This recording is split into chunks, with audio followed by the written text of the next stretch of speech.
Hello everyone, welcome to Internet Learning. Hope you all are doing well. So today we are going to start with chapter number 4 of class 8 history, and the chapter's name is Tribals, Dikus and the Vision of a Golden Age. So first of all, if you haven't watched the earlier chapters, then please click on the I button. There you will find the playlist, and if you are new to the channel, then please subscribe it and don't forget to press the bell icon so that you never miss an update.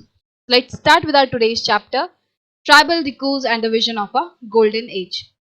So in 1895, a man named Birsa was seen roaming the forest and villages of Chota Nagpur in Jharkhand. So you must have heard about the Birsa Munda, and if you not, then you are going to study about him in this chapter. So एक बिरसा नाम का इंसान था जो कि 1895 में झारखंड के छोटा नागपुर जो जगह है वहां के विलेजेस और जंगलों में वो इधर उधर घूम रहा था. People said he had miraculous power. He could cure all diseases and multiply grains. अब लोग ऐसा कहने लगे कि जो बिरसा हैं उनके पास मिराक्युलस पावर है, मतलब कि कोई चमत्कारी शक्तियां हैं और वो किसी भी डिजीज को, किसी भी जो परेशानी है, बीमारी है, उसको ठीक कर सकते हैं और साथ ही साथ वो ग्रेन्स को मल्टीप्लाई भी कर सकते हैं. मतलब अगर आपके पास 1 kg गेहूं है तो उसको दुगना करके 2 गुना या फिर इस तरीके से मल्टीप्लाई कर सकते हैं ग्रेन को. Birsa himself declared that God had appointed him to save his people from trouble, free them from the slavery of Dikus outsiders. अब बिरसा ये कहते हैं कि उन्हें गॉड ने अपॉइंट किया है, उन्हें भगवान ने अपॉइंट किया है ताकि वो अपने लोगों को ट्रबल से, ट्रबल मतलब दिक्कत से बचा सकें और उनको स्लेवरी से मुक्त कर सकें. स्लेवरी मतलब एक तरीके से जो बंधुआ होता है.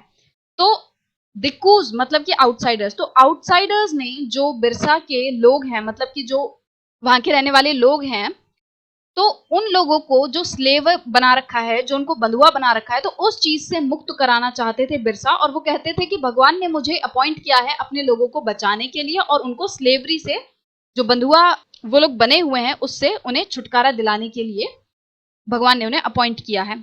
Soon thousands began following Birsa. और जल्दी ही बहुत सारे, मतलब हजारों लोग बिरसा को फॉलो करने लग गए, उनको मानने लग गए. बिलीविंग दैट ही वॉज भगवान. लोग ऐसा मानने लग गए कि वो भगवान है, गॉड है और वो उनकी प्रॉब्लम्स को सॉल्व करने वहां आए हैं. बिरसा जो है उनका जन्म मुंडाज की फैमिली में हुआ था. मुंडा मतलब वे एक ट्राइबल ग्रुप है जो कि छोटा नागपुर में रहता है, ठीक है. But his followers included other tribals of the region, Santhals and Oraons. अब बिरसा वैसे तो मुंडास ट्राइबल से आते थे, बट उनके जो फॉलोअर्स थे, उनको मानने वाले जो लोग थे, वो अलग अलग ट्राइब से आते थे. मतलब ऐसा नहीं था कि सिर्फ मुंडास ट्राइब के जो लोग हैं वही उन्हें फॉलो करते थे. दूसरी जो ट्राइब्स थी, सांथल्स हो गए, ओरांस हो गए, वो भी उन्हें फॉलो करते थे. All of them in different ways were unhappy with the changes they were experiencing. अब ये सभी लोग जो हैं, सांथल्स हो गए, ओराउंस हो गए, मुंडास हो गए, ये सब बिरसा को क्यों फॉलो कर रहे थे? ऐसा क्या था जो कि इन सभी लोगों को अट्रैक्ट कर रहा था बिरसा की तरफ?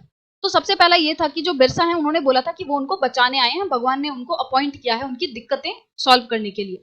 तो सभी लोग जो हैं वो किसी ना किसी दिक्कत को फेस कर रहे थे. मतलब उनकी जो दिक्कतें थी वो एक ही तरह की थी. In different ways were unhappy with the changes they were experiencing.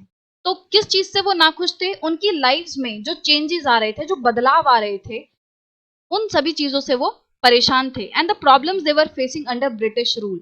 उनकी लाइफ में जो बदलाव आ रहे थे उसकी वजह से वो नाखुश थे. और साथ ही साथ जिस तरीके से उन्हें ब्रिटिश रूल के अंडर बहुत ज्यादा दिक्कतों का सामना करना पड़ रहा था, उस चीज से वो बहुत ही ज्यादा दुखी थे, नाराज थे. Their familiar ways of life seemed to be disappearing. Their livelihoods were under threat and their religion appeared to be in danger. तो ये जो ट्राइबल्स थी, उनका जो फेमिलियर वे था रहने का, मतलब कि वो पुराने टाइम से जिस तरीके से रहते आ रहे थे, अपना जीवन जीते आ रहे थे, अब वो डिसअपेयर सा होने लग रहा था. मतलब अब वो कहीं गुम हो रहा था. मतलब कि ब्रिटिश रूल के अंडर वो अपने लाइफ को उस तरीके से नहीं जी पा रहे थे जैसे कि वो पहले जिया करते थे. अब उनकी जो लाइवलीहुड है, मतलब कि जिस तरीके से वो अपना जीवन चला रहे हैं, उनकी जो रोजी रोटी जिस तरीके से चल रही है, जिस तरीके से अपना घर चला रहे हैं, पेट भर रहे हैं, अब वो खतरे में लग रहा था. अब वो अपने घर अच्छे से नहीं चला पा रहे थे, वो काम नहीं कर पा रहे थे जो कि वो हमेशा से करते आए हुए हैं. उन्हें अपना जो रिलीजन है, उनका जो धर्म है, वो डेंजर में लग रहा था, खतरे में लग रहा था. But problems did Birsa set out to resolve. अब बिरसा ने ये तो कहा कि वो अपने लोगों की दिक्कतें सॉल्व करने आए हैं, बट किस तरह की दिक्कतें वो सॉल्व करना चाहते थे?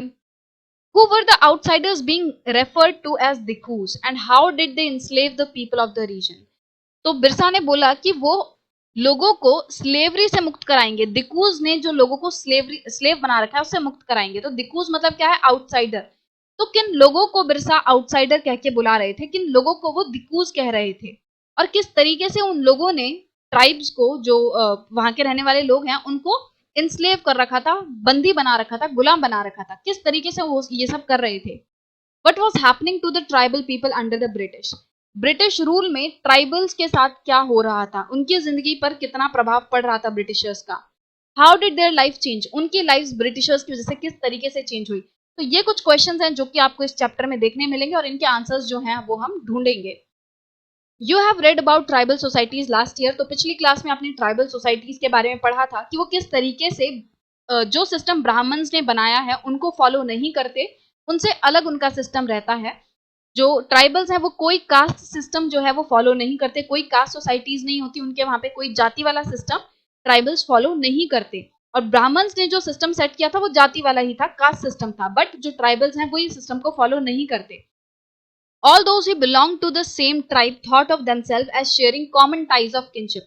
जो लोग सेम ट्राइब से बिलोंग करते हैं, जो एक ही ट्राइब के हैं, वो ऐसा मानते थे कि वो एक कॉमन किनशिप से जुड़े हुए हैं। किनशिप मतलब क्या होता है कि फैमिली मेंबर्स के बीच में जो रिलेशन होता है ना, उसको हम किनशिप कहते हैं। आपके आपके मम्मी पापा भाई बहन, उनके साथ में जो रिलेशन है ना, उसको हम किनशिप कहते हैं।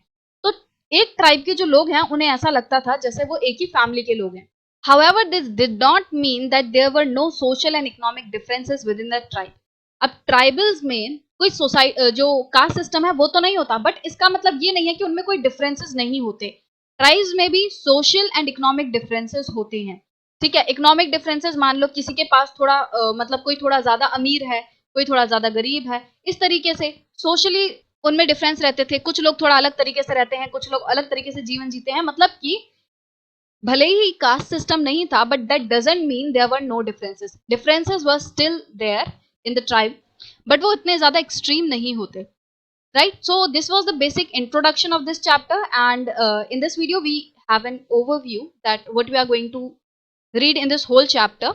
सो इसमें आपको बिरसा के बारे में पता चला कि वो मतलब थोड़ा आइडिया मिला कि वो किस तरीके से लोगों के बीच में फेमस थे, लोगों ने फॉलो कर रहे थे। और ट्राइब्स को हमें इससे ये जानने को मिला कि उनको बहुत ज्यादा दिक्कत हो रही थी ब्रिटिश के रूल में। बट क्या दिक्कतें हो रही थी, किस तरीके से वो दिक्कतों का सामना कर रहे थे, ये सब हम आने वाली वीडियोस में पढ़ेंगे।